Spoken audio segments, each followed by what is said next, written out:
चक्रधारि योगिवृन्दवन्दितं दिगम्बरं काशिकापुरादिनाथ कालभैरवं भजे।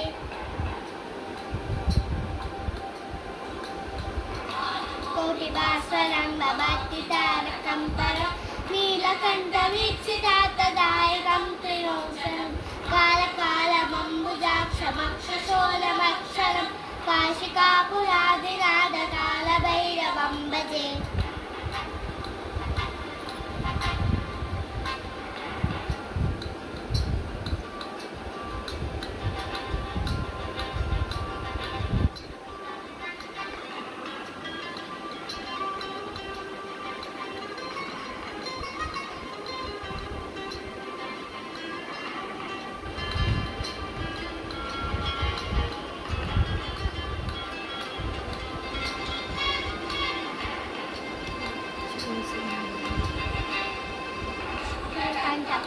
दण्डपाणिमारिकारणं श्यामकायमादिदेवमक्षरं विरामणं नीवविक्रमं प्रभुं विचित्रताण्डवप्रियं काशिकापुरादिनाथ कालभैरवं भजे।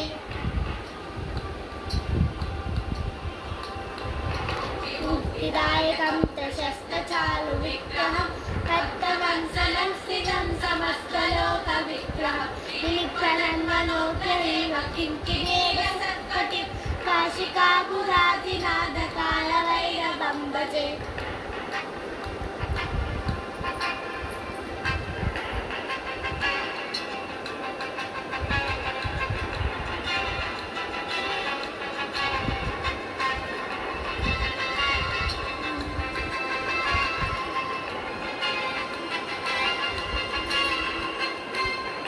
सेतुपालकं धर्ममाननाशकं कर्महासमोचकं सुशर्मदायकं विभो स्वर्णवर्णशेषपाशशोभिताङ्गमण्डलं काशिकापुरादिनाथ कालभैरवं भजे।